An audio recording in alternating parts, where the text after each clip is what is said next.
Interesting ପ୍ରଶ୍ନ। ବାବାଜୀ ନୁହେଁ ତା ବଢ଼ିଛି ଦାଢ଼ି, ପାଦ ତଳ ଯାଏ ଆସିଛି ମାଡ଼ି, ପିଲାଏ ଖେଳନ୍ତି ଦାଢ଼ିରେ ଦୋଳି, ପକ୍ଷିଏ ଖାଆନ୍ତି ତାହାରି କୋଳି। ସେ କିଏ? ଆଉଥରେ କହି ରଖୁଛି। ବାବାଜୀ ନୁହେଁ ତା ବଢ଼ିଛି ଦାଢ଼ି, ପାଦ ତଳ ଯାଏ ଆସିଛି ମାଡ଼ି, ପିଲାଏ ଖେଳନ୍ତି ଦାଢ଼ିରେ ଦୋଳି, ପକ୍ଷିଏ ଖାଆନ୍ତି ତାହାରି କୋଳି। ସେ କିଏ? ତ ଫ୍ରେଣ୍ଡସ୍, ଯଦି ଏହାର ସଠିକ୍ ଆନ୍ସର ଜାଣିଛନ୍ତି ତାହେଲେ କମେଣ୍ଟ ମାଧ୍ୟମରେ ନିଶ୍ଚୟ ଜଣାନ୍ତୁ। ଏହାର ସଠିକ୍ ଆନ୍ସର କହି ରଖୁଛି, ତାହା ହେଉଛି ବରଗଛ।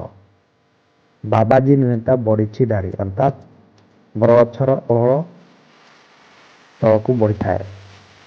ପାଦ ତଳ ଯାଏ ଆସିଛି ମାଡ଼ି, ଅର୍ଥାତ୍ ଗଛର ମୂଳ ପର୍ଯ୍ୟନ୍ତ ବରଗଛର ଓହଳ ଲମ୍ବିଥାଏ।